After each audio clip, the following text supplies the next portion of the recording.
Back to school season has to be one of my favorite times in the year. I don't know what it is. It always makes me want to make a new schedule, make new routines, get excited about new activities. And that's what we're doing in this video. We're talking about how to get ready for a new academic year or a new academic semester, all of the different ways that you can prepare yourself to have the best semester ever. What's going on for me this new semester? Well, I'll tell you. I'm starting an acting course, which is really exciting. It is a full-time commitment, 9:30 to 6, Monday to Friday.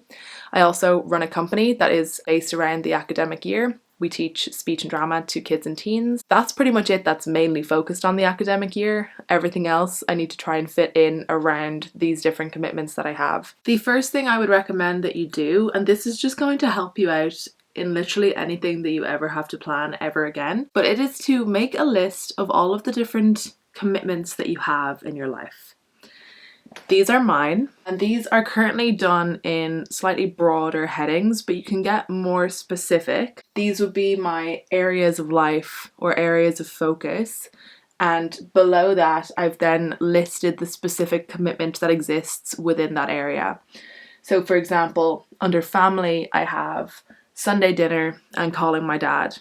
In this section I sort of have relationships, so I have family, friends, my partner, I have pets, and then home. And then in this section I have kind of like work in different ways. So I have work in terms of the business that I run, which I do have like a separate whiteboard where I work that has all of the commitments that I have for my job there. And then I have school, so I've signed up to an acting course for this upcoming academic year, which is a full-time course, and so the commitment there is Monday to Friday, 9:30 to 6, so that's going to take up a lot of time. And then there possibly could be outside of that, like homework, I presume. And then hobbies, if I have signed up to like any courses, then this is where I kind of put the commitment for that, which obviously because the course I'm doing is going to be is kind of, you know, an area that I love. I haven't signed up to any other courses, but I would put that there, or I'd just put in time for like when I'd like to do work on my general hobbies in my own time. And then YouTube, commitment of a video per week, finances, health, personal care, spirituality, creativity and fun. So these are kind of like my, I don't know, internal world ones. And then I have a section here for goals, which you can see is currently blank because I don't know how all of this is going to go, and currently I have a lot of commitments. I don't know if I can commit to working on goals as well. So having these different areas and ideally kind of going then further into subcategories within these areas will be so helpful for your planning, and also just for being aware of what your commitments are. And then it means when new commitments are coming, you can make a decision like, do I have time for this? The answer is often no. Once you know what your commitments are, you can then start to plan around those commitments. The first way I like to plan is looking at the year at a glance, which is your key dates. You could do this in a physical calendar, you could do it in a digital calendar. I have a section on my Notion that has all of these key dates, and then I also use a notebook that has this kind of year at a glance spread as well. For me, it's helpful to have a mixture of physical and digital, especially because the course that I'm going into is not the kind of course that I can be like whipping out my digital planner in the middle of class. It's very much a traditional course where pen and paper or pencil and paper is going to be the more acceptable way of doing things. You know, my physical planner on the go, and then I like to move things into my digital planner. It can be useful to have that list of all of your commitments, which is over here for me, so that's why I'm looking over there, to see what are the key dates associated with each of these different commitments. So in my relationships, do I have any key dates? Are there any anniversaries or birthdays or events that we have coming up? Same thing for anything to do with work. Are there going to be key weeks where you have maybe a big work deadline that you just need to be more mindful of in terms of all of the other things that you need to do? Same way for school. Are there any key dates, any events where you might have additional work to do, maybe assignments? Anything like that can go into the big calendar. From there, we can move on to planning our general schedule. So if you are going back to school, you will likely have some classes that you're taking, and that will give you somewhat of a structure for your schedule. You may have work that you're doing in addition to that, or you may need to decide when you can work around that once you have your school schedule set up. So for me, the course that I'm going to be taking, as I said, is going to be 9:30 to 6 pretty much, Monday to Friday. And I'm also running a company. So it makes sense for me to take Saturdays as a full day of work because our business is open on Saturdays and it's one of our busiest days that we have a lot of classes, a lot of kids coming to and from the business. So that will definitely be a full day of work for me. I also need to meet my staff on a weekly basis, so that will mean one of my lunch breaks during my course will need to be taken by that kind of work. I'll also be teaching on a Wednesday evening, so that takes one of my evenings. And then in terms of the general admin outside of that, my plan is to try and fit an hour of that into every single morning. And I'm hoping that that will be enough to keep things ticking away, since I'll also have my full day on Saturdays and I have put a team together that are kind of managing things as I am not going to be around as much.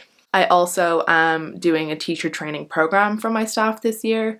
And the commitment that I have to that is one full Sunday a month. So that doesn't fit into my general schedule, but it's something that I need to be mindful of for what I am putting into on Sundays to see, okay, once a month I'm going to lose out on that time. So how does that affect everything else? For example, if I'm deciding that Sundays is my day that I do all my housework, then if I lose that one day a month, that's going to create issues because then my housework won't get done at all. So what I do have planned for Sundays is more like content creation work, which I can try and double up on a different week so that I'm ready and not missing a week if I am doing teacher training. And it would also then be time with Jack or time with my family. So we need to kind of negotiate how that works if I'm missing out on that one day a month. This also gives you time to see where can you fit in all of the other commitments that you have. So where is that time that you're going to spend with friends, family, partner? When is that time that you're going to do your personal care that you need or look after your well-being? For example, because my course is so intensive, I know that I'm going to need to prepare a lot of food during the week, make sure that I'm coming in with things ready. Another commitment that I have is to not spend too much money during this course. So while it would be possible to, go and buy lunch every single day, I don't want to do that. So when am I going to fit in this kind of housework stuff? So I've put that down for a Monday and a Thursday evening because those two evenings are pretty much always going to be available to me. And that means that I won't ever miss out on that work. So for example, if I did put it all on Sundays, I might occasionally miss that, especially if I'm just taking a weekend off. Whereas Monday, I'm going to be going to my course and then the evening I can come home and do that housework. And same thing on Thursdays. So that gives me time to make sure that I'm looking after my well-being during the course. You'd want to maybe also think about things like, getting enough sleep. So I definitely want to be getting at least 8 hours of sleep. So that's going to define how much time I can dedicate to a morning routine or what time I need to get up. If I'm getting into college at 9:30, I need to leave the house at probably just a little bit before 9, which means my general morning, if I'm adding in an hour of work, that brings me back to 8 o'clock. If I am wanting to do my full morning routine, that's probably maybe 2 hours, which means I'm getting up at 6, which means I'm in bed by 9. So all of a sudden, that's all had this kind of knock-on effect that's going to decide a lot of the wake up and go to bed times. It is something I need to be mindful of if I'm planning on doing social things during the week. So at the moment, because my partner works on a Tuesday evening, my plan is for Tuesday evenings to be more social, maybe working on hobbies, maybe going to see a play, because that is something that I should be doing throughout this course. So that's a day that makes sense for that, but I don't necessarily want to be out super late and then again having that knock-on effect on the next couple of days. So it's about thinking all of these different commitments that I have, where do these fit into my week? My YouTube commitment is something I tend to do on a Sunday morning at the moment because my partner goes to work for a couple of hours on a Sunday morning and that gives me the time to do this work. I could also maybe squeeze in a teeny bit of editing into some evening or some morning if I am up earlier or finished housework a bit earlier. I feel like I could do a whole video of like how to make time for everything because I've already talked about this for ages. But anyways, schedule is that next thing to sort out. And then to get more fine-grained, this is kind of like the Trident planning system where you go from like yearly view, to weekly view to daily view. Your daily view is when you're then looking at what are your routines. Because as they say, the things you do every day are going to compound and turn into the life that you have. So that's looking at your morning routine, your evening routine, maybe what you do on your lunch break, different things, your kind of habits, all of these things that contribute to your overall sense of what your life looks like. I have quite a strong established morning routine, but the thing that's going to be difficult for me is committing to those things when my sleep is now going to be actually kind of more monitored. So over the last year, I haven't really needed to set an alarm most days. It's pretty rare that I need to set an alarm. I'll usually wake up when I wake up, and then I'll do my morning routine. I can take as long as I want, and then I go and start my work day and get through the things I need to get through. Whereas now I will be under more of a time crunch. I'll have not only school to get to for a certain time, but I'll also need to get some work done in the morning. And then that means that feeds into my morning routine time and maybe my sleep. So it's something that I'm going to need to, look at and see how that is going to work. It could mean a shorter morning routine on certain days because, again, I think the course that I'm going to be doing will include some movement and a lot of spiritual work. So is there kind of a way of reducing the time that I do for my morning routine? I don't know. I think I'd prefer to still have my own spiritual practices outside of what's going to happen in the course and my own kind of physical practice too. So we'll see. And then in terms of evening routine, I've never really had a strongly established evening routine. I think what I will end up having is like a strong week of evenings routine, as in my Monday evening I have my housework, Tuesday evenings it's social/hobbies, Wednesday evening is teaching, Thursday evening again housework and also time with my partner because we're both home on Thursday evenings. Friday is probably heading out with my partner. Saturday evenings could be a social one, could be a partner one. And Sunday evenings we spend with my family typically. So that kind of gives me a sense of like what each evening will look like. But I think it would be nice to also have maybe just like an hour long little evening routine to kind of wind down, especially because I'm going to need to be able to get to sleep, get up at the time I need to. Something that will help me kind of really ground down into the night I think would be beneficial. So that's all in terms of, I think, planning. Again, being mindful that when you look at your weekly schedule, when you look at your daily schedule, your daily routines and rituals, also keeping in mind those key dates. So when are these typical activities going to be disturbed by certain key dates and what will be the knock-on effects of that?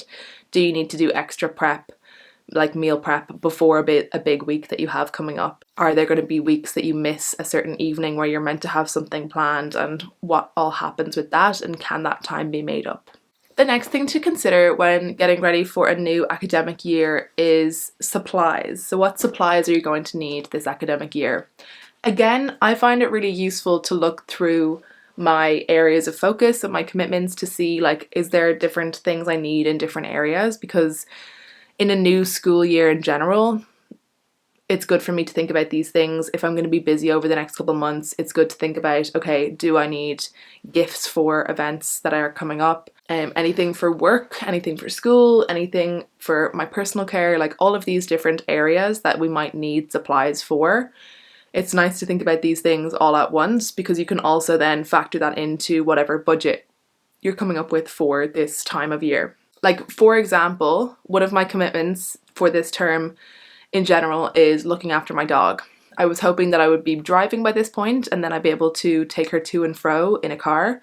However, that's not looking likely, and now that I'm going to be starting this course, I probably won't be able to do my test for quite some time, even though I now feel like relatively confident that I can drive, bar like one thing on each practice. So anyways, that's not going to work. So what I have then bought instead as a supply that I needed is this like pet carrier that I can attach to my bike that then I can take her different places. For school, I have just been sent a list of supplies. So one thing that I need is notebooks or journals because in each class we're going to be asked to do kind of reflective journals. I think I might need a couple more of these. I just got these off Amazon, which I obviously don't rate Amazon, but they are useful, and I think it'll be nice to just have like these small notebooks that I can do for different things. I bought a couple new notebooks for the planner that I use because each daily planner is like a month long, so I've used up the first couple months and then I just bought a couple more, and they have a new kind of weekly planner that I think will be so helpful for me because my schedule is actually going to change each week, which is really annoying, as in the classes that I'm doing is going to change each week.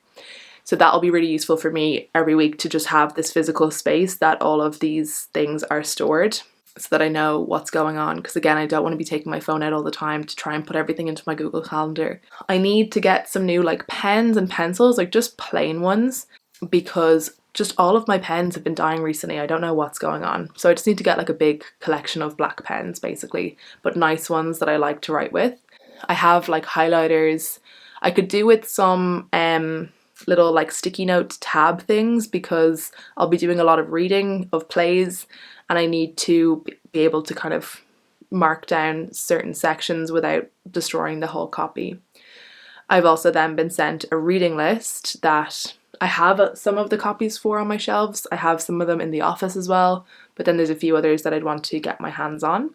I've also been sent a couple other things. So we need to have a yoga mat, which I do have.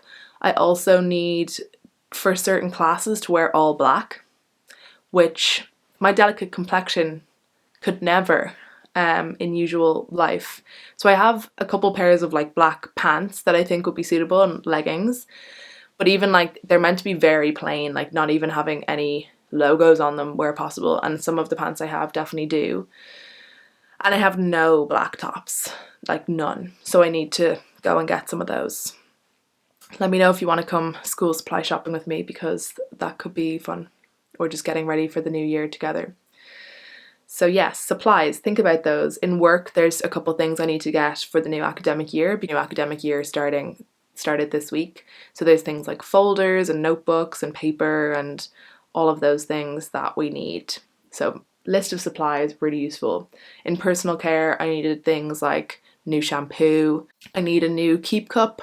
I need a new water bottle because I've lost my water bottle. Yeah, I think that might be it. I also have like a wish list of things that I'd like to have for my kind of creative projects, but they're not essentials. So they're just like a, as I go along, things I'd like to have. Supplies. Get your supplies in order that you need.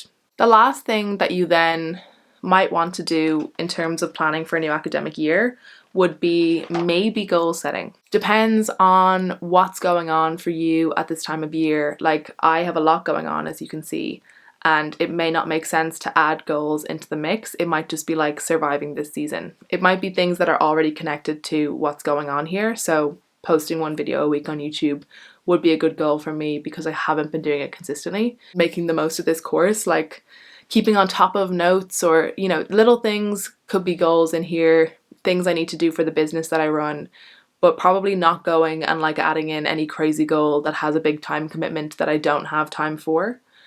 Seeing a friend a week could be a nice goal, you know, all of these little actions, but thinking about what you want for that and thinking about what way you're going to set goals. 12-week year can go well with this time of year, especially as it starts to get darker. We start to get a bit more focused, a bit more ready to just do the work that we need to do. And that could be a useful thing to do if it is something you have the time and the space for. So that is it for this video. I hope that it was helpful. I hope that you have a great start to the new academic year. If you're looking for something else to watch, I'll put some options up here and I'll see you all in the next video.